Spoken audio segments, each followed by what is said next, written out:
Mirad el mascarón, cómo viene del África a New York. Se fueron los árboles de la pimienta, los pequeños botones de fósforo. Se fueron los camellos de carne desgarrada y los valles de luz que el cisne levantaba con el pico. Era el momento de las cosas secas, de la espiga en el ojo y el gato laminado, del óxido de hierro de los grandes puentes y el definitivo silencio del corcho. Era la gran reunión de los animales muertos, traspasados por las espadas de la luz. La alegría eterna del hipopótamo con las pezuñas de ceniza y de la gacela con una siempre viva en la garganta. En la marchita soledad sin onda, el abollado mascarón danzaba. Medio lado del mundo era de arena, mercurio y sol dormido el otro medio. El mascarón, mirad el mascarón, arena, caimán y miedo sobre Nueva York. La Barraca, teatro popular, entiende que el teatro exige despojarse de la máscara en busca de lo esencial para comunicarse con los otros, para respirar con la gente y para estar estrechamente ligado a la vida. En el Año Internacional de la Paz, la amenaza de la Tercera Guerra Mundial está sobre nosotros. Vamos a decidir sobre nuestra salida o nuestra permanencia en la Alianza Atlántica OTAN, quizá el hecho histórico más importante que nos ha tocado vivir. Y sin embargo, la falta de información, el desconcierto e incluso la manipulación de la realidad y sus consecuencias son tan graves que es, por tanto, un compromiso ineludible de los artistas, de los intelectuales, aportar sus criterios, porque para la gente son más valiosos y tienen más peso que los de los políticos, ya que no están hipotecados por intereses, o no deben estarlo. Y recabar asimismo la aportación de todos los profesionales que conocen en profundidad el tema para que puedan dar luz en este asunto tan grave y tan importante. Esta campaña de información que iniciamos hoy a nivel nacional ya ha recibido numerosas adhesiones de artistas y de intelectuales y colaboraciones también de gentes de la enseñanza, de un largo etcétera. Pero sigue siendo una llamada a la gente de la cultura, porque tenemos la obligación y la responsabilidad de ser libres para expresar nuestro pensamiento y transmitirlo antes de que sea demasiado tarde. También hacemos extensiva esta llamada naturalmente a los medios de comunicación, periodistas, locutores de la radio, etcétera, etcétera, porque sin su colaboración sería imposible que realmente esta campaña tuviera una gran difusión. Las gentes de la cultura, del pensamiento, no tienen que jugar un papel muy importante como otras veces lo han jugado en la historia. Yo creo que todos tenemos que ser ciudadanos y tener la plena responsabilidad de ser ciudadanos. Entonces, en este tema de la OTAN, como en cualquier otro tema, ser ciudadano y buscar siempre un ejercicio de nuestra ciudadanía en un sentido progresista, expansivo, de amistad con todos los pueblos y también políticamente, porque no es una cosa gritando de la política ni mucho menos, de obligar al gobierno mediante la manifestación de nuestra opinión a no inclinarse cada vez más hacia sectores derechizantes, probablemente con influjos de los armamentos a que me refería y todas esas cosas, a ser un gobierno de lo que dice ser, un gobierno socialista, una tradición socialista y quizá probablemente humanista y progresista de España. Y no sé, como tema final habría que recordar el inmenso entusiasmo de la transición, cuando ya se ha acabado la dictadura en España, la alegría de la gente, la alegría de la calle, y que pronto eso se va enmoheciendo porque los gobiernos que se suceden en el poder no toman actitudes decididamente democráticas, decididamente en favor de su propio pueblo, porque no se atreven a ser españoles en el sentido de favorecer a su propio pueblo, porque consideran que están que su obediencia a factores externos es más importante que que su propio pueblo. Hay que hacer una política que nos lleve a que ese entusiasmo del primer día renazca y que no venga el sentido agorero de que la vida española se va a hundir, o bien porque nos hundan las bombas de los demás o porque nos hunda nuestra propia política. Señor Aranguren, entonces yo una vez más, que se lo he preguntado al señor Gil Novales, quisiera, y es importante que usted nos diga qué piensa que artistas, intelectuales en esta situación, que lógicamente no deben sentirse hipotecados, y es tan importante y valiosa su aportación. ¿Qué piensa usted de lo que artistas intelectuales podrían hacer, decir, comunicar a la gente?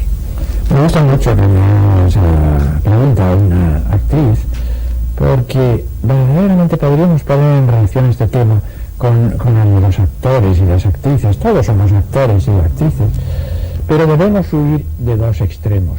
Un extremo que desde luego está lejos de nosotros, no tenemos mucha preocupación, que es el del protagonismo. No vamos a ser protagonistas, pero tampoco debemos ser comparsas. Yo creo que es muy importante evitar ese triste papel de comparsas que nos arrastren a algo que no queremos, que no nos importa y que no nos interesa. Y desde ese punto de vista, los que están acostumbrados a jugar en escena o fuera de la escena como artistas, como intelectuales, como escritores, como quiera que sea, debemos afirmar nuestra propia personalidad y afirmar esa personalidad en contacto con el país. Es muy importante para los escritores, para los artistas, el mantener ese contacto vivo con el país. El país, yo espero, estoy seguro de que dirá el no que debe decir. Los artistas no deben abandonar al país, porque en definitiva se nutren de la savia misma del país, de la savia del pueblo, y es muy importante que se mantenga ese contacto vivo con el pueblo.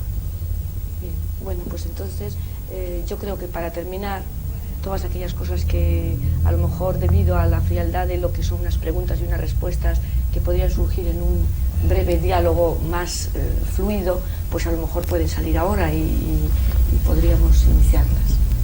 No, me gustaría coger una frase que ha dicho Alberto, que es cuando decía que seamos ciudadanos, que son unas frases porque efectivamente da igual que sea un referéndum o que sea una consulta electoral en unas elecciones generales o en unas autonómicas, en unas municipales.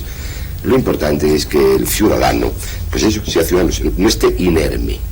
O sea que, como dirían en mi pueblo, que son muy brutos, que no nos dejemos llevar por el ramal, que cada uno piense, que cada uno escuche a todo el mundo, que se informe. No tiene por qué condenar una forma de opinión contraria, lo que tiene que hacer es analizarla. Y que en este tema hay dos cosas que no serían buenas para, si queremos que la consulta sea auténtica, que yo creo que todo el mundo querrá que la consulta sea auténtica.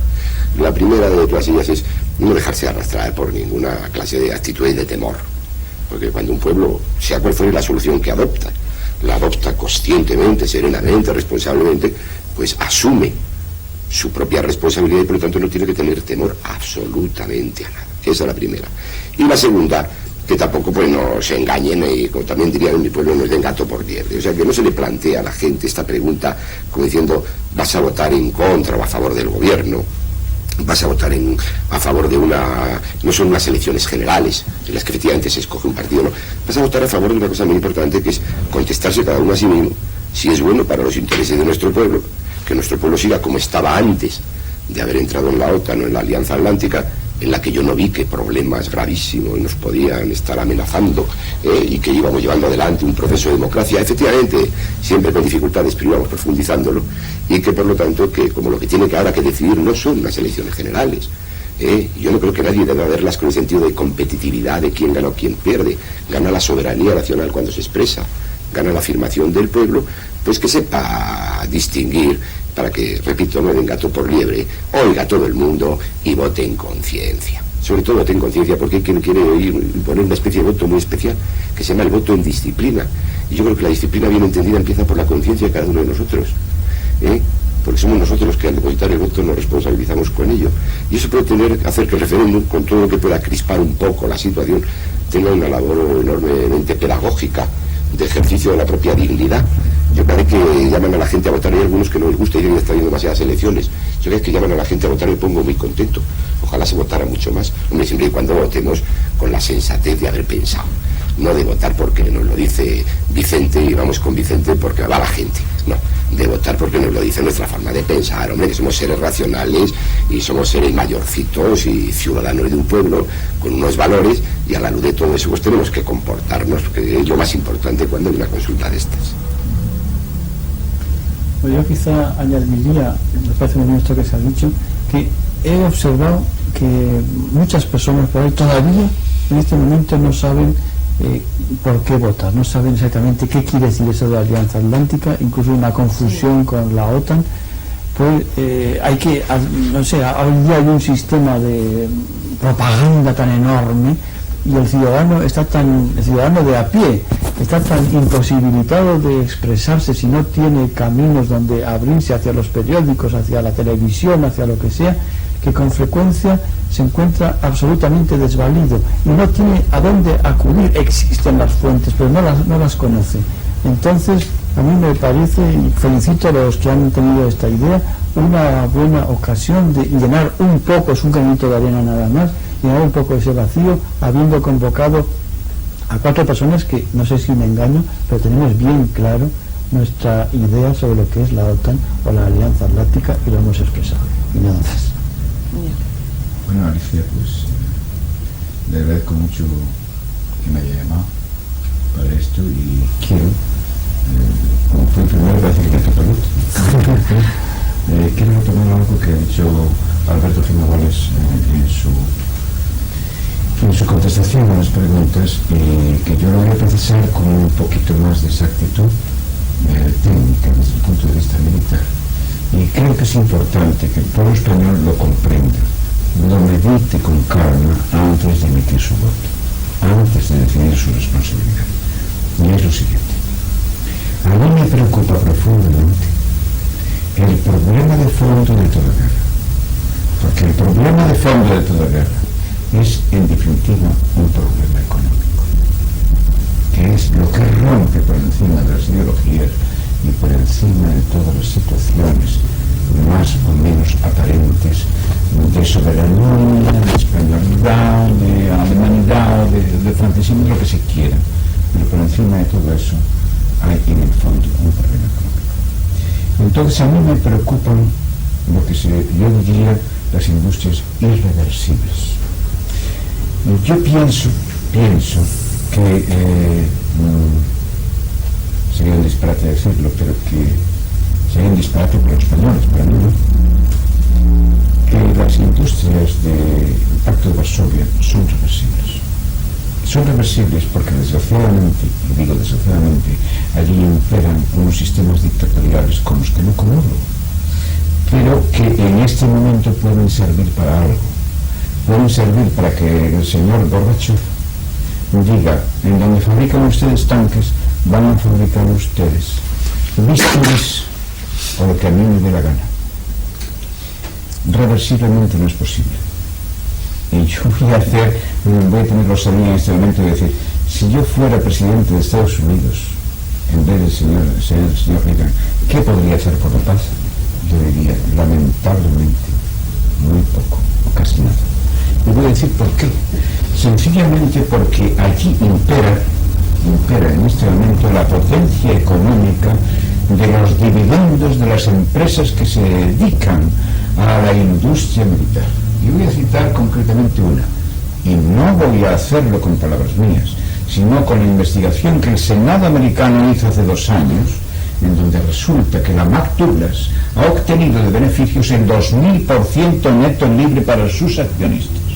Entonces yo me pregunto, si esa industria que es la más potente ha obtenido el 2000%, si la industria menos potente de Estados Unidos, según los datos que han publicado el Instituto de Estudios Estratégicos de Londres, ha obtenido el 50% de beneficios netos, ¿cómo puede el señor Reagan, dentro de un sistema democrático, paralizar esa acción y decir: no señor, ustedes no van a fabricar misiles al 2000%, van a fabricar arados para abrir surcos en los pueblos del tercer mundo? No veo la posibilidad. Eso es lo que yo temo en donde la democracia se ha convertido verdaderamente en una dictadura del poder económico. Eso es lo que quisiera que el pueblo español se dé cuenta, que aún con nuestra pequeñez, que aún con nuestras pocas posibilidades en Europa, somos muy importantes desde el punto de vista geoestratégico, y que desde el punto de vista geoestratégico, como dije antes, de ese gran portaaviones que aún la técnica no puede fabricar, nosotros podemos contribuir a que las manufacturas no gane tanto y que piensen en hacer otra cosa que misiles. De lo que en la Constitución se refleja que las Fuerzas Armadas son dentro de nuestra Constitución, ¿cómo se explica la permanencia en la OTAN? ¿Tiene sentido o no tiene sentido? Bueno, yo eso es una cosa que me he preguntado muchas veces y me alegro que me la pregunte. Me alegro que me la pregunte porque me parece una cosa que, aun cuando quizá no me correspondiera a mí entre todos los que sé que va a entrevistar usted hoy, pero en fin, que parece una cosa más política que militar, yo diría que no tiene ningún sentido. Ahora, le voy a hablar como abogado, que también lo soy. Entonces, como abogado que también lo soy, le voy a decir que me parece que la entrada en la OTAN es claramente anticonstitucional. ¿Por qué? Por una razón elemental y sencilla. Porque la Constitución define la misión de nuestras Fuerzas Armadas para la defensa de la integridad, de la soberanía, de la integridad del territorio de nuestra patria, de España, y de nuestra soberanía nacional y del orden constitucional. Pero en ningún caso prevé la posibilidad de organizar unas Fuerzas Armadas para atacar a nadie. Por lo tanto, entrar en el pacto OTAN es aliarse a unos señores que a lo mejor nos obligan a atacar a alguien, aunque no sean nuestros enemigos. ¿Por qué? Porque les han atacado a ellos o por problemas que hay entre ellos. Somos sus aliados. Imaginemos Noruega, por ejemplo. Noruega pertenece a la OTAN, Suecia no. Pero Noruega sí pertenece a la OTAN. Entonces, si ocurre que Noruega tiene un problema con los señores del Pacto de Varsovia, nosotros necesariamente tenemos que atacarlos del Pacto de Varsovia automáticamente. Eso es anticonstitucional, a mí me parece. Pero por otro lado, por ejemplo, en el caso de Ceuta y Melilla, la OTAN no tendría nada que ver, ¿no? Porque no está Ceuta y Melilla. Por supuesto, nada que ver. Es decir, que el problema nuestro es que si miramos militarmente, bueno, cualquier país, la estrategia militar se presenta de este modo. El problema de la defensa es un problema de saber cuáles son nuestros enemigos. Nosotros no podemos hablar de que son nuestros enemigos los señores del Pacto de Varsovia. Puede haber un problema ideológico, de enemistad ideológica, de enemistad política, de enemistad económica, de lo que usted quiera. Pero lo que no puede haber jamás es enemistad desde el punto de vista militar. Porque esos señores están allí y nosotros estamos aquí.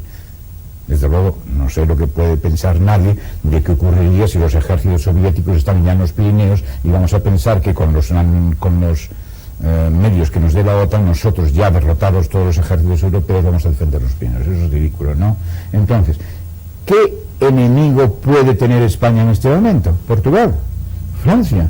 Eso no se le ocurre a nadie. No hay ninguna posibilidad de pensar en ello.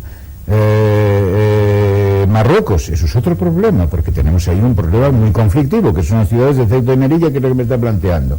Ahora bien, como Marruecos no tiene nada que ver con el pacto de la OTAN, pero a su vez, y no lo olviden, es un aliado importante para los Estados Unidos de Norteamérica, quiere decirse que nosotros nos deberíamos desprotegidos de todo apoyo de nuestros aliados a OTAN y enfrentados precisamente con la posibilidad de que le interese, casi seguro, a Estados Unidos defender la postura de Marruecos contra nosotros. Hay una cosa que yo creo que todo el mundo se pregunta, o que todos nos preguntamos: ¿por qué hay ese interés tan grande de los Estados Unidos porque España entre en la Alianza Atlántica? Bueno, eso es muy claro. Eso los militares que yo he tratado, estadounidenses, muchos que he tratado en mi vida, siempre han dicho lo mismo. Pero desde hace muchos años, y no me estoy refiriendo ahora, me estoy refiriendo a los años 60 y los años 70. La doctrina del Pentágono siempre ha sido la misma. En una palabra, como si fuera un lavado de cerebro, siempre dice un militar americano las mismas palabras, cuando habla con el uno en una charla de bar. España es el gran portaaviones que la técnica todavía no ha sido capaz de crear. Esto es lo que quieren Estados Unidos nosotros. ¿Por qué? Se lo voy a decir en una palabra. Mire, el problema es muy sencillo y elemental. En realidad, todo ejército lo que necesita como vital, importante y decisivo es una zona que es la zona de despliegue logístico. Sin una zona de despliegue logístico, un ejército no es nada. El ejército OTAN, veamos el mapa de Europa, es Noruega, esa franja estrechita que hay ahí, la Alemania Occidental, si se quiere, con un poco de apoyo de nada, porque realmente los países, Bélgica y Holanda, los Países Bajos, no suponen nada de desarrollo logístico por su propia estructura, no sirven. Después tiene un corte horizontal, desde el punto de vista militar, muy importante, que es la neutralidad básica de Suiza y Austria, y después continuaríamos con Italia, otra franja estrecha que no tiene apoyo logístico detrás, y no vamos a hablar ya del arco final de Turquía-Grecia, que eso es el arco que se destroza en 2 segundos. Entonces, ¿qué es lo que necesita el ejército OTAN? Esa base de apoyo logístico. ¿Quién se la niega a Francia? Francia puede hablar, y perdón que me voy a meter en la pregunta anterior, de la posibilidad de estar en eso que se llama más o menos pacto militar y no pacto político y no pacto militar, perdón, que lo he dicho al revés. ¿Por qué? Pues muy sencillo, y perdón que me extienda mucho en esto porque me parece importante. Es sencillamente porque Francia es una potencia atómica, y al ser potencia atómica tiene una autonomía y una soberanía propia que España carece de ella. Entonces Francia puede permitirse el lujo de decirle a los americanos: no señores, aquí no hay bases, no señores, aquí no hay nada, aquí no ponen ustedes ni una sola arma atómica sobre nuestro territorio. ¿Y qué pasa? Pues pasa una cosa muy sencilla, que la guerra que se desencadenaría entre la URSS y la OTAN, ¿puede permanecer Francia al margen de ella? Perfectamente que puede permanecer al margen de ella, porque tiene una potencia atómica que se lo permite, y después podría negociar con el Pacto de Varsovia si ganaba el Pacto de Varsovia, o negociar con Estados Unidos si ganaba en Estados Unidos esa guerra, o podría mantenerse incluso en una situación de neutralidad magnífica, que es la que previó el general de Gaulle, y por eso ha sacado el general de Gaulle a Francia del pacto militar de la OTAN, con su sentido de la soberanía nacional francesa, que es lo que estamos perdiendo en España en este momento. Porque yo perdono que me meta en este momento en una cosa política que se me ocurre. Lo lamentable es que estamos perdiendo el sentido de nacionalidad de las nacionalidades europeas, pero no estamos viviendo un sentido de la nacionalidad europea. Es decir, estamos perdiendo un sentido de nacionalidad española, el sentido de nacionalidad portuguesa, el sentido francesa, pero no ganamos en el sentido de la nacionalidad europea. Creo que eso es lo que iba. Pues si necesitamos esa base de apoyo logístico, si Francia, que era la única que se lo podía dar, no se lo va a dar, necesitan el puente aéreo de España, en donde lo que nos van a hacer estos señores son absolutamente gratis, todas las autopistas que usted quiera, todos los aeródromos que usted quiera, porque necesitan esa facilidad para poder transportar como medio para llegar a abastecer el ejército de la OTAN. Pues mire, la comida necesaria, el vestuario necesario, las armas necesarias, el repuesto de las armas necesarias, es decir, lo que es una base de apoyo logístico. Desde un punto de vista militar defensivo, ¿cree usted que España debe seguir en la Alianza Atlántica-OTAN? La doctrina normal del Pentágono, la conocida, es la doctrina de llevar la guerra al teatro europeo. Es decir, la guerra atómica limitada al teatro europeo. ¿Cómo se entiende esto? Se entiende de una forma muy sencilla. Los Estados Unidos han fabricado y tienen en su poder y tienen depositada en todos sus arsenales en Europa una cosa que se llama la bomba neutrónica, que no es precisamente la bomba atómica, una bomba atómica que todos conocemos, que puede desencadenar un desastre fenomenal en la humanidad y morir todos, por uno y por otro lado. No, la bomba neutrónica es una bomba controlada, es esa bomba que se llama la bomba blanca, la bomba que se dice que mata la vida y no destruye las cosas. Pues bien, esa bomba que mata la vida y no destruye las cosas tiene un alcance perfectamente controlable. Es decir, si yo quiero lanzarla para una superficie de 2 kilómetros cuadrados, la lanzo para una superficie de 2 kilómetros cuadrados. Es más, si yo quiero lanzarla con una radioactividad que no dure más que 48 horas, no dura más que 48 horas. Es decir, es un arma netamente ofensiva. Es un arma para abrir una brecha en un ejército enemigo y progresar a través de él tranquilamente con mis fuerzas. Entonces, el problema es que los Estados Unidos, como se han salvado de la Primera Guerra Europea, se han salvado de la llamada Guerra Mundial, quieren ahora sacrificar a Europa para llevar la guerra aquí, a este territorio, mediante el sistema de la bomba neutrónica. Entonces, la diferencia enorme de que España esté o no esté en la OTAN es la siguiente. Si la guerra que podemos esperar nuclear es de una bomba neutrónica, no de una bomba atómica, precisamente por eso es grave nuestra permanencia en la OTAN. ¿Por qué? Porque esa bomba neutrónica nos va a envolver necesariamente en una guerra. En cambio, en la bomba atómica, pues posiblemente no nos salvaríamos nadie. No sabemos hasta qué alcance puede tener la bomba de hidrógeno o todas estas bombas que están fabricando de intensidad tremenda, en la que yo, francamente creo que la humanidad, salvo un error muy grave, pues tendrá la sensatez suficiente para no desencadenar jamás. Entonces, ¿qué es lo que nos debe preocupar? Esta guerra que quieren llevar al territorio europeo, esta guerra que nos alcanzaría a nosotros de ser aliados del Pacto Atlántico, pero desde luego jamás, si pertenecen al Tratado de Francia, nos alcanzaría esta guerra de la bomba neutrónica. La bomba neutrónica es especialmente el grave peligro, porque es la guerra nuclear trasladada al teatro europeo y limitada al teatro europeo. Naturalmente, esa bomba neutrónica, que podían haberla descubierto, podían haberla fabricado los señores del Pacto de Varsovia, no la han fabricado hasta ahora, y de lo cual me congratulo muchísimo. Y no la han fabricado y no la quieren fabricar por una razón, porque ellos comprenden que si se limitan a entrar dentro del teatro europeo, entran en el juego norteamericano, y si entran en el juego americano están perdidos, porque ellos son Europa, indudablemente son Europa, son una parte de Europa. Entonces, claro, ¿qué es lo que quieren hacer estos señores de Pacto de Varsovia? Decir, no, de juegos de estos de bomba neutrónica, nada. Nosotros, si ustedes nos llevan a una guerra nuclear, pues vamos a lanzárselo a ustedes. Por eso fue la respuesta a Andropov, antes de fallecer, cuando llevó los submarinos frente a la costa atlántica de Estados Unidos, para decir, no, estamos aquí con precisión o sin precisión, pero con una potencia atómica que les destruye a ustedes. Ustedes verán lo que quieren o lo que no quieren. Esta es la única esperanza que como militar veo yo en este problema.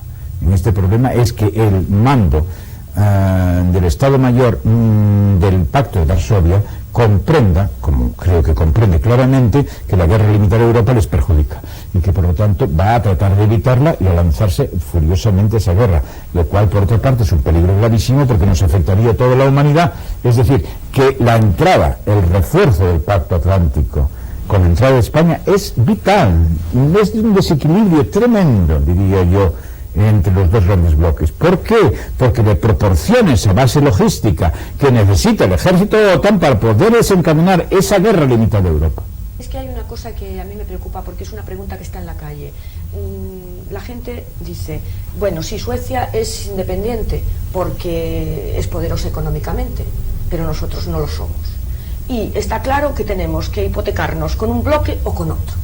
Y dentro de todo, pues al fin y al cabo América está más cerca de nosotros, lo conocemos más, y lo otro es algo desconocido. Y entonces, ante esa duda, pues dicen, bueno, pues si es necesario, pues nos quedaremos con la OTAN y con América. Y eso es algo que podemos ser nosotros económicamente independientes, sí. Ya me ha dicho antes lo de que a lo mejor hay algunas presiones. ¿Presiones por parte de quién? ¿Por parte de los que se van a aliar con nosotros? ¿Por parte de quién? No lo entiendo. Pero a lo mejor me puede explicar un poco. Bueno, yo me voy a dar un poquito porque si no me quedo seco, ¿eh? Sí. A ver si eso yo creo lo siguiente en ese aspecto. Primero, presiones por parte de quién, por lo que están interesados en que pertenezcamos al Pacto a OTAN. Desde luego, no creo que tengan ninguna posibilidad los señores del Pacto de Varsovia de hacer presión sobre el gobierno español. Me parece una cosa inimaginable. Por lo tanto, creo que no hacen ninguna presión. ¿Les molestaría que entremos en la OTAN? Horriblemente, por lo que he dicho antes del gran portaaviones que existe, y que porque desequilibra claramente la estabilidad de los grupos. Pero bueno, ¿quiénes son los que presionan? Pues naturalmente serían los americanos y los Canadá y Estados Unidos, verdaderamente, que son... Hay que darse cuenta de una cosa: el mando de la OTAN precisamente por el pacto mismo tiene que estar en manos de un general norteamericano. Yo creo que esto es decisivo, el pensar que esto es así. Entonces, hay que distinguir muy bien que Europa no es la OTAN, ni la OTAN es Europa. La OTAN, o la Alianza Atlántica, es la defensa de los intereses militares de los Estados Unidos. Europa es otra cosa, o debiera de ser otra cosa. El problema de que Alemania, o el problema de que Italia, o el problema de que cualquier otra nación europea que está dentro del Pacto Atlántico no pueda superarse, no implica la necesidad de que nosotros entremos en el Pacto Atlántico. El hecho de entrar en el Pacto Atlántico que nos va a presionar económicamente, pues mire, yo le digo que creo que no, Yo creo que el mercado común europeo nos necesita, que Europa nos necesita y que Europa nos va a afectar, porque España es hoy una democracia y esta democracia tiene que ser aceptada necesariamente por Europa. Precisamente por eso nosotros podemos hacernos fuertes en este momento y por eso creo que es mala la postura adoptada por el gobierno pensando en someter necesariamente a referéndum algo que es tan obvio como decir ya sin referéndum afuera, porque vamos, basta haber oído el otro día al señor Carlos Sotelo en el debate sobre la defensa nacional en las Cortes para comprender cuál es su postura, que es la que nos llevó a entrar dentro del pacto. Se dice mucho, una cosa es saber entrar y otra cosa es salir. Bueno, pero ¿quién nos ha metido? ¿El pueblo español o el señor Carlos Sotelo? Este es el problema que hay que plantearse. Si nos ha metido el señor Carlos Sotelo, pues lo sentimos muchísimo los del pueblo español, pero si queremos salir, salimos. El problema es que el gobierno tenía que ser más claro y decirle, si realmente existe una presión, que yo no lo sé, lo ignoro, si realmente no nos va a comprar no sé qué, si realmente nos va a incluir económicamente, habría que decirle al pueblo español, señores, ¿ustedes qué quieren? ¿Pasarlo mal 3 o 4 años, 5 o 6 económicamente y tener el riesgo de que los misiles rusos necesariamente hagan así y enfoquen el territorio nacional? ¿O estar a salvo de esos misiles rusos y pasarlo un poco peor si verdaderamente existe esta presión económica en la que, repito, no creo? Estando integrada España en la Alianza Atlántica OTAN, ¿se puede mantener desnuclearizada? Bueno, eso es verdaderamente una pregunta que a mí, ya se sabe que está entre uno de los 3 temas que el gobierno propone para la pregunta, o como antecedentes a la pregunta que formula. Pero bueno, eso es, desde el punto de vista militar, es impensable e inimaginable. Nosotros todos, cualquier militar, y yo creo que cualquier ciudadano, sabe lo que es el secreto militar.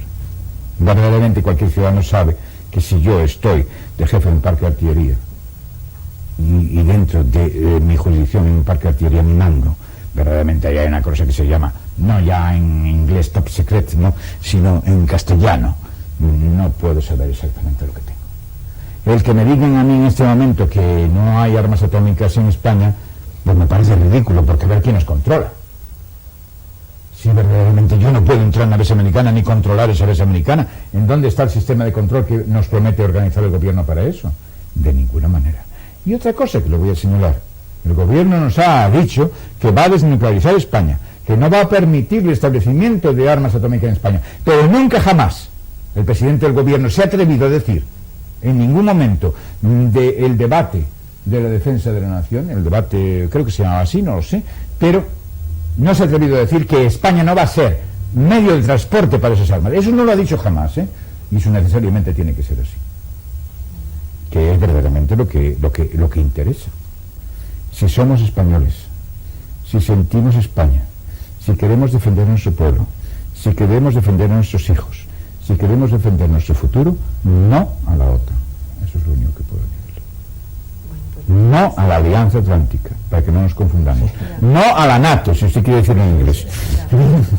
Bueno, yo creo que en el Año Internacional de la Paz esas palabras viniendo de un militar son muy hermosas. Es que creo que verdaderamente, si verdaderamente tiene sentido el que yo sea militar o el que mis compañeros sean militares, y estoy viendo que la reacción en general de los militares es anti-OTAN, es porque creemos en nuestra patria, creemos en la soberanía de la patria y queremos mantener nuestra soberanía frente a toda injerencia extranjera, nada más.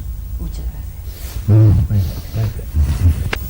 Señora Aranguren, la verdad es que para toda la gente de una generación, en la que me incluyo también, usted es un mito. Y un mito, bueno, enorme, grande, y a mí me emociona verdaderamente poder estar aquí. Me siento pequeñita, más pequeñita de lo que soy, Y quisiera, no me atrevo ni siquiera a hacerle preguntas, porque yo pienso que ¿qué le puedo yo preguntar? Que usted nos diga a todos, porque para todos va a ser muy importante lo que usted nos pueda decir sobre este tema de la Alianza Atlántica OTAN. Alicia, me podría preguntar de todo y yo respondería con mucho gusto. Pero me parece que no es necesario, porque puedo empalmar con lo que nos ha dicho nuestro coronel. Me gusta mucho emplear ese plural. A los militares siempre se les llama mi capitán, mi coronel. Esa relación interpersonal, mi capitán, mi coronel, es una relación quizás demasiado submisiva. En cambio, nuestro coronel es algo tan solidario, nos encontramos tan a gusto con nuestro coronel, y más si lo es como el que tenemos aquí, que verdaderamente produce satisfacción poder emplear ese plural. Entonces voy a empalmar con él. Yo diría que suscribiría casi todo lo que él ha dicho. Digo casi todo porque hay una pequeña reserva que no tiene mayor importancia. Es la reserva de la soberanía nacional.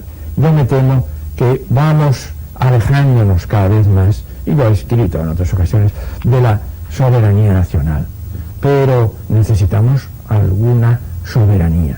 Yo pienso que el recambio de la soberanía nacional, que siento que se pierda, pero que temo que se va a perder, es la soberanía europea. En nombre de Europa, a la que acabamos de ingresar económicamente, es en el nombre de lo que yo quisiera reivindicar nuestra verdadera personalidad. Personalidad española, ciertamente, pero también personalidad europea.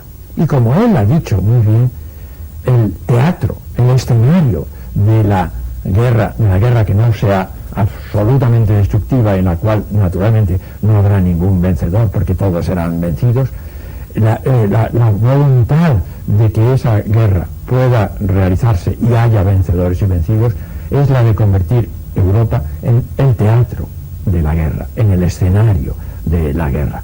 Y por eso mismo es tan importante el que nosotros, que seríamos como los bastidores, como el lugar donde se tiene el repuesto para aparecer en escena, no entremos en esa guerra. Yo creo que es enormemente importante eso. Generalmente se suele decir, bueno, es que hay que elegir, como decía Alicia antes, hay que elegir, o unos u otros. Nos sentimos más cerca de los americanos o más cerca de los rusos. Bueno, yo estaría dispuesto, por lo menos a los efectos de la discusión, a decir, en efecto, ideológicamente nos sentimos más cerca de los americanos. La cosa no es demasiado grave, pero es que hay otros puntos de vista que no son el ideológico. Y el punto de vista más importante al que se ha referido nuestro coronel es el geopolítico. Y nosotros, que nos guste o no, estamos aquí, estamos en este escenario. Y en este escenario es donde se va a ventilar esa guerra. Entonces, estar nosotros ajenos, salirnos de ese escenario, salirnos de ese teatro donde nos metieron sin nuestra voluntad, yo creo que es sumamente importante. Entonces, no se trata de elegir entre quienes son más afines a mí ideológicamente, si los americanos o los rusos. No tienen nada que ver la cuestión con esto. La cuestión es, yo me voy a ver comprometido en una guerra cuyo escenario va a ser el teatro europeo o no. Y naturalmente yo creo que cualquier persona que tenga un poco de sentido común dirá, no, yo no quiero verme inmerso en esa guerra. La única manera es permanecer fuera de ese pacto de la OTAN o Alianza Atlántica, que no es una alianza simplemente europea. Si lo fuese ya sería otra cuestión, sino que es una alianza dirigida por los Estados Unidos. Y repito, no tiene nada que ver el hecho de que ideológicamente estemos más cerca de los Estados Unidos. No se trata de ideología, se trata de un peligro de guerra y de exterminio en el límite de toda Europa, siempre que se mantenga la guerra en ese plano neutrónico a que se refería nuestro coronel. De modo que yo no quiero de ninguna manera exagerar. No solamente no quiero exagerar, sino que al contrario. En primer lugar, creo que este es un excelente argumento, pero yo, saliéndome ya de ese terreno geopolítico y geoestratégico, etcétera, ingresaría en otro terreno, no es tampoco el terreno jurídico. Yo creo que nuestro coronel ha subrayado bien que según nuestra Constitución nosotros no podemos estar en una guerra defensiva, en una guerra ofensiva. La Constitución de la República renunciaba a la guerra. Nosotros renunciamos en nuestra Constitución a la guerra ofensiva. Solamente mantenemos nuestro ejército para la defensa, pero tampoco tengo ninguna autoridad para hablar de eso.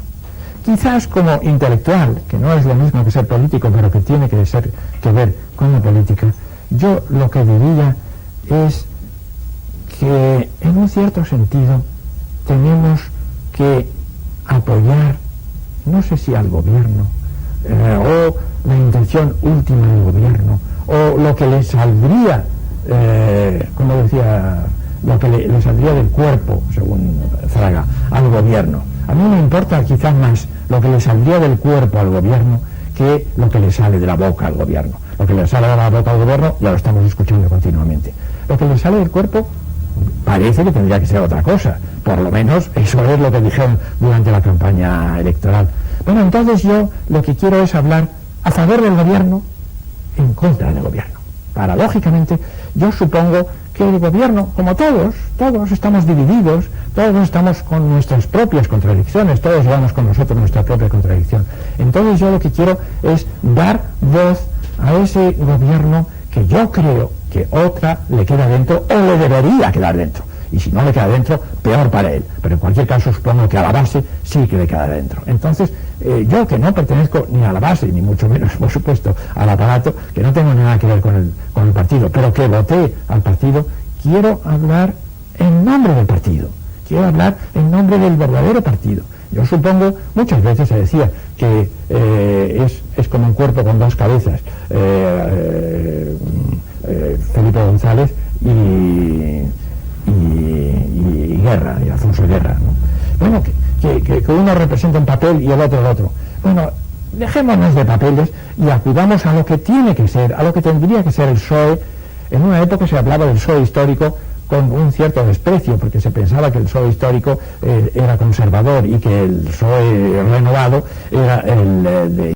Bueno, en el que sea de izquierda, en el que sea auténticamente PSOE, el nombre de ese PSOE es el que yo quería hablar. Y yo creo que desde este punto de vista es muy importante que haya un referéndum, que finalmente, con todas las debilidades, con todas las flaquezas que ha mostrado el gobierno, pero de todos modos, bueno, haya lanzado el referéndum. Entonces hay que aprovechar esa ocasión y hay que decirle al gobierno del PSOE que nosotros estamos, no sé si con el gobierno del PSOE, pero estamos con el auténtico PSOE y queremos pensar también que con lo que le sale o con lo que le pide el cuerpo, al gobierno del PSOE. Yo quiero pensar eso. Yo no tengo derecho, y no me gusta nada ese lenguaje de la inmoderación que se está empleando en las Cortes. El decir esto es un fraude, o el decir, como una persona, diríamos que relativamente moderada, como Roca, que o mentían ustedes antes o mienten ustedes ahora.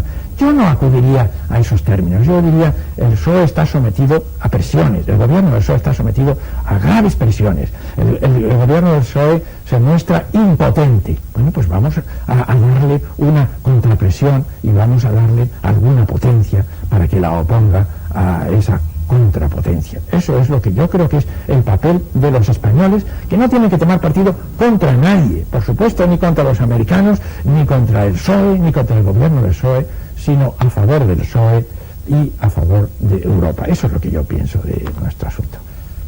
Pues muchas gracias. Bueno, entonces yo creo que le toca el turno al señor Castellano y yo le preguntaría ahora qué relaciones encuentra él entre el mercado común y la, parece ser, inexcusable pertenencia a la OTAN. Sí, se está tratando ahora de decir que la pertenencia a la Comunidad Económica Europea lleva ineludiblemente aparejada la pertenencia a la OTAN.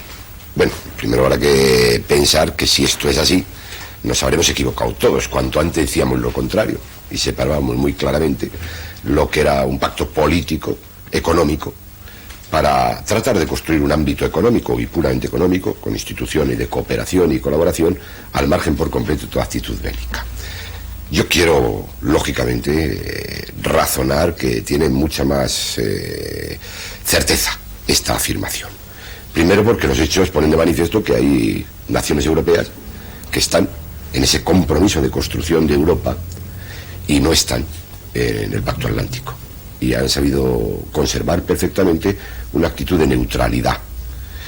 En segundo lugar, porque cuando se hace el Tratado de Roma, el Tratado de Roma no contempla en ninguna de sus cláusulas que, como un anexo, todo aquel que ingrese en el Tratado de Roma va a tener que ingresar en la Alianza Atlántica. Y en tercer lugar, porque la historia de los pueblos de Europa es muy distinta y no se pueden medir por el mismo rasero situaciones diferenciadas. La OTAN pudo significar, y la presencia de los americanos en Europa para algunos países, pues una importante escena de liberación. La entrada de los americanos en los campos elíseos. No olvidemos que también con los republicanos españoles y con los brigadistas que estaban liberando París. Y pudo significar también una escena agradable el desembarco en Sicilia o el desembarco en Palermo o en Normandía. Pero la historia no ha sido así en todos los sitios. Los americanos en España e incluso la propia presencia del Pacto Atlántico y su comportamiento no vino a devolverle la libertad al pueblo español. Bien al contrario, desde esa Europa y de ese Pacto Atlántico vino a consolidar aquí una situación de dictadura. Entonces, por lo tanto, no se puede aplicar a países con biografías distintas, con peripecias distintas, los mismos módulos de comportamiento. Los ingleses entienden perfectamente cuando se habla con ellos lo que significó la guerra mundial para ellos, que era la destrucción del nazismo y del fascismo. Los españoles sabemos que aquella guerra mundial destruyó el nazismo y el fascismo, pero consolidó aquí el franquismo, por una colaboración de toda la burguesía europea. En consecuencia, no se puede hacer meter en un totum revolutum en el mismo saco el intento de construcción de un ámbito económico y político con una cosa que nace de una guerra fría que nosotros no vivimos y en la que nosotros no estábamos, porque obviamente no es bueno ocultarle a la población que la OTAN nace fundamentalmente sobre pretexto del peligro soviético, cuando había que ver cómo estaban las naciones del este tratando de reconstruir su economía y de reconstruir su historia para consolidar ni más ni menos que una Europa conquistada por los americanos, que hay que decir claramente que la OTAN es la expresión del dominio americano de la Europa que libera, y a cambio esa liberación la mete en su órbita. Nosotros no vivimos aquella peripecia y no sería lógico que, habiendo gozado de las desventajas de entonces, vayamos a gozar ahora también de las desventajas de ahora, y que podamos pedir claramente que, con un sentido de solidaridad con Europa y con todos los pueblos del mundo, y sin entrar en ese juego maniqueo de amigos y enemigos, se nos deje ser, pues eso, cuando decimos en las manifestaciones por Nicaragua, que se le deje a Nicaragua ser Nicaragua, que se le deje a España ser España. Entonces, ¿usted cree que puede haber una política de neutralidad sin aislacionismo? Evidentemente, yo no creo que Suecia sea hoy un país aislado, ni creo que lo sea Suiza, ni creo que lo sea Austria, ni creo que lo sea Finlandia, porque es más que el aislacionismo hoy, aunque uno lo buscara, sería absolutamente imposible. Las naciones viven una interdependencia tal que tendrá mayor o menor grado de colaboración con otras, pero siempre tendrá alguno. Es absolutamente imposible pensar hoy en una nación aislada, completamente al margen de lo que es toda la trayectoria del mundo en el que se mueve. Yo creo que España ha estado durante mucho tiempo aislada, pero no por estar en una situación de neutralidad, sino por tener una política internacional de rechazo a las democracias, por tener una política internacional retórica con Hispanoamérica, por tener una política internacional absolutamente retórica también con los países árabes. Ahora sí se hace una política que deja la retórica de lado, en niveles de igualdad con los países hermanos de América y en niveles de respeto y tolerancia con todos los pueblos del mundo, no se está aislado. Y además yo voy a recordar una pieza importante que yo creo que nos debe preocupar a todos, que es la Constitución, pero en su prólogo. Ese prólogo que hizo el profesor Enrique Tierno Galván, que como usted sabe no pudo participar en la ponencia constitucional, pero se le encargó el prólogo. Y en ese prólogo se lo dice, y tiene tanto valor el prólogo como el resto de los artículos, que España tiene la obligación de cooperar al establecimiento de un mundo internacional distinto, basado en el respeto, en el diálogo, en la tolerancia, en la cooperación, no basado bajo ningún concepto, ni en la soberbia ni en la hegemonía, no basado en la explotación, ni basado ni siquiera en ninguna clase de complejo de superioridad, basado en algo tan importante como es el saber que todos los seres humanos son iguales y que a los seres humanos no se los puede, lógicamente, dividir por razones geográficas ni por razones raciales ni de ningún tipo. Y en consecuencia, todos hemos visto con mucho agrado que la llegada de la democracia ha sido el restablecimiento de relaciones diplomáticas con todo el mundo. Pero eso no se puede quedar ahí. Tiene que haber unas relaciones diplomáticas que pasen de los protocolos y entren en la cooperación humana con todos los pueblos que lo necesiten, sin tener que inmiscuirnos en cuál es el sistema político e ideológico que han querido darse o que tienen. Igual que defendemos el que nadie se inmiscuya en nuestro propio sistema político.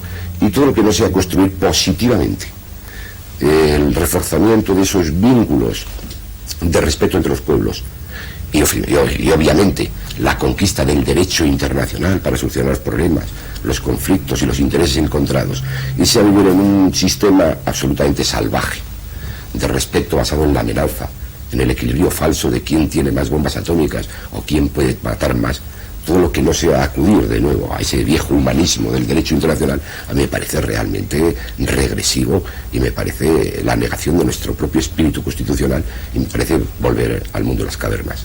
Ya. Hay una cosa que usted ha dicho que yo creo recordar que la OTAN se creó como un organismo de posible defensa ante la Unión Soviética, pero yo creo que, si no estoy equivocada, que la OTAN es anterior, bastante anterior en época ciertamente, al Pacto de Varsovia, ¿no? El Pacto Atlántico, del que se dice ahora que fue pedido por los países europeos a los americanos, que al parecer no tenían la menor intención en realizar ninguna operación de este tipo, nace obviamente mucho antes que el Pacto de Varsovia. Lo que ocurre es que se había producido una situación, obviamente en Alemania con su división y en Berlín, y jugando hábilmente con esa situación de tensión es con lo que se logra aglutinar unos esfuerzos en ese Pacto Atlántico. Lo triste de todo eso es que cuando estamos hablando de Europa, y cuántas veces saldrá a relucir en este coloquio y en estas charlas, hacemos un reduccionismo de Europa. Y al hablar de Europa nos quedamos parados pues en el Rin o en el Ruhr. Y claro, yo creo que un europeo serio y sereno, cada vez que habla de Europa tiene que llegar hasta los Urales. Cada vez que habla de Europa tiene que pensar que cuántos vínculos culturales le unen con los ciudadanos y con los habitantes de Polonia, de Checoslovaquia, de Hungría, de Yugoslavia, de Rumanía, de Bulgaria, que la cultura europea no es una cultura, como ahora dado por decir, occidental y oriental, que la cultura europea era una gran integración, era un gran cruce de razas y de pueblos, que es lo que le enriqueció. Y algunos nos quieren hoy vender una idea de una Europa, no da igual que sea uno o al otro lado, tan absolutamente castrada, que yo creo que los españoles, que somos un pueblo que debe saber muy bien, cuando hablamos de judíos, moros y cristianos, y cuando hablamos de las 1000 razas que por aquí han pasado, somos los que mejor debemos valorar y reaccionar frente a este intento reduccionista. Y sobre todo hay una cosa muy importante, es que esa guerra europea, algunos piensan que la perdió Hitler y Mussolini, que de verdad parece que la perdieron. Quien de verdad la perdió fue la clase obrera. Quien de verdad la perdió fueron los trabajadores polacos, los suecos, los trabajadores españoles, los trabajadores italianos, porque se da la pequeña casualidad que están divididos, enfrentados, cuando al fin y al cabo sus intereses son los mismos. Entonces a mí lo que me preocupa de este tema es que la OTAN viene a consolidar de una forma muy grave la división de la clase obrera, y obviamente no en beneficio de la clase obrera, sino en beneficio de gobiernos, de oligarquías, de mecanismos de explotación o de carencia de libertad a uno y otro lado. Y yo creo que cualquier persona con un pensamiento mínimamente, no digo ya socialista, progresista, en lugar de aceptar esa realidad, tiene que luchar por el instrumento de la cooperación, con el instrumento de la tolerancia, con el instrumento del diálogo, esas fronteras artificiosas de la última guerra mundial y el reparto de Yalta desaparezcan y entremos en un nuevo orden internacional en que los trabajadores recuperen el papel que ocuparon mucho antes de la Segunda Guerra Mundial, salgan de la situación de prostración a la que se debe la crisis de la izquierda que hoy atravesamos todos, y pues volviendo al viejo lenguaje de los clásicos socialistas y de los clásicos marxistas y anarquistas, se les vuelve a demostrar a la gente una cosa muy importante, que detrás de todas las guerras son precisamente los trabajadores los que nunca ganan. Detrás de toda guerra y de toda amenaza de guerra, quien está ganando siempre es el que se dedica a la explotación económica o el que se dedica a la dominación política. Para terminar, señor Castellano, yo quisiera hacerle 3 preguntas cortitas que me las contestan como quiera según la extensión que quiera. Una es abundar un poquito más puesto que también es abogado, en la inconstitucionalidad del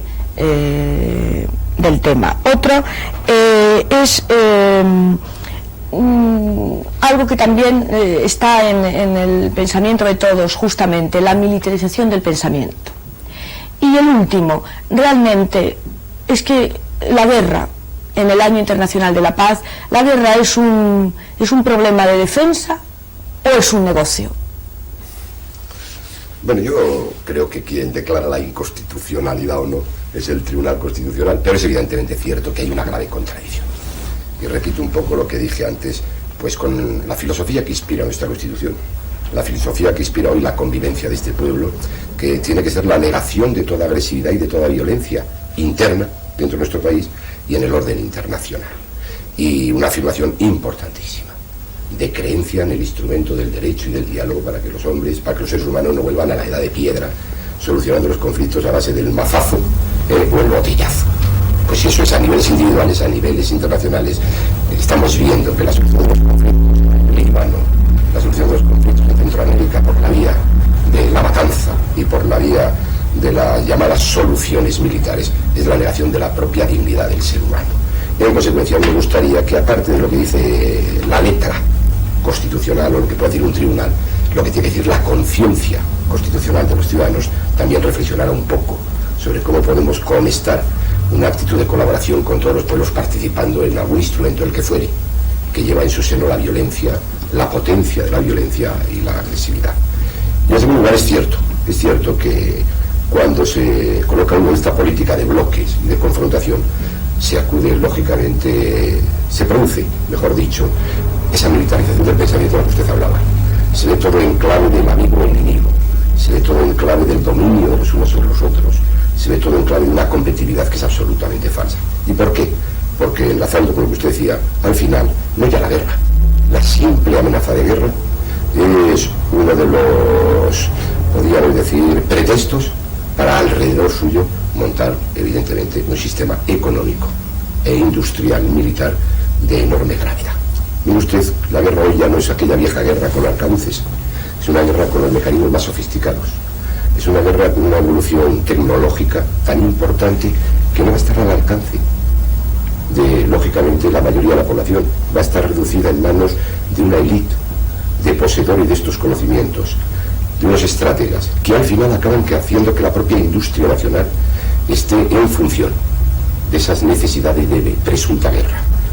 Está usted oyendo hablar de las técnicas de uso alternativo, aquellas técnicas que pueden servir tanto para el progreso humano como para la violencia, y sobre texto de ello pues se impide a lo mejor la exportación de determinadas patentes, se controla la fabricación de determinados productos, y eso acaba teniendo una incidencia espantosa sobre la propia vida civil, para decirlo claramente, sobre las propias instituciones democráticas.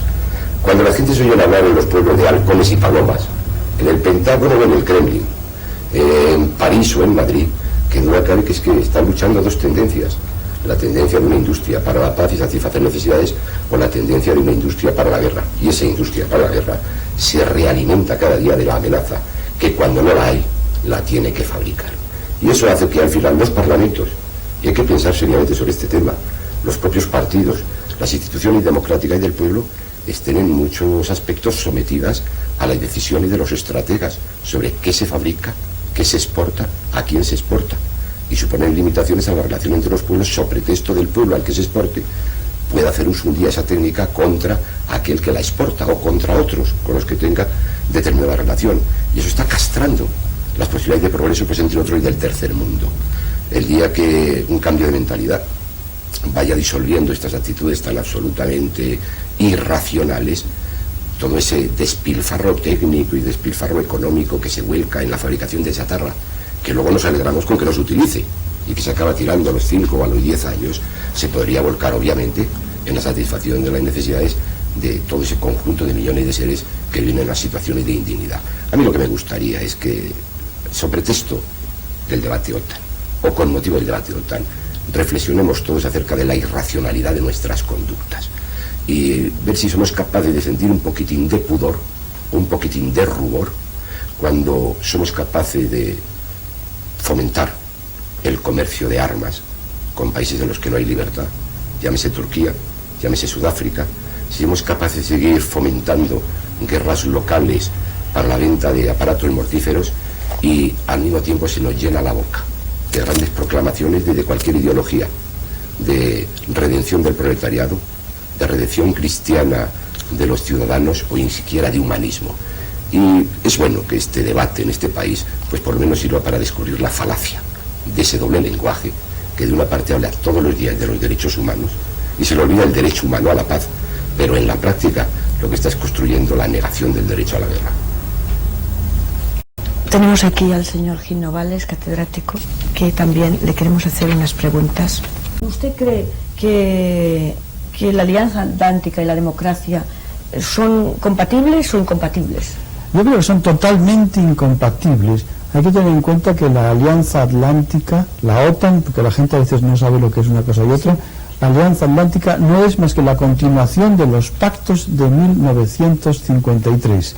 Es decir, que es la política ofensiva de un sector halcón, para decirlo un sector halcón de los Estados Unidos, porque no son todos los Estados Unidos, es un sector militarista y bárbaro de los Estados Unidos el que prolonga el franquismo, de manera que si no rechazamos la Alianza Atlántica no entraremos jamás en democracia. La democracia es una palabra huera, sin contenido, pero realmente lo que tenemos en este país todavía no es meramente la sombra agorera, sino el triunfo del franquismo inamovible. Ya. ¿Y usted piensa que España tiene problemas internacionales? Afortunadamente, como España ha perdido en todas partes, afortunadamente ya no tiene problemas que residuales. Problemas de la pesca, reconozco que son importantes, pero a nadie se le ocurriría que España declare la guerra a Francia porque nos ametralló un barco, o declare la guerra a Portugal por las mismas razones. Es mucho mejor confiar esas misiones a conversaciones diplomáticas. Es decir, España no necesita la guerra para nada. Y cuando hay algún problema que puede ser más grave con algún vecino, por ejemplo, los problemas que se han planteado incluso aquí con Marruecos, sabemos perfectamente que la OTAN no va a ayudarnos, como no nos ayudó ni los Estados Unidos ni la OTAN ni cuando la famosa Marcha Verde, que fue el último baldón colonial hasta ahora en la historia de España, que ha sido siempre una continua mancha negra. No nos ayudó jamás, no nos ayudará tampoco en el futuro. De manera que cogemos todo lo peor sin llevar nunca ninguna ventaja. Entonces, ¿cuál debiera ser la política de España?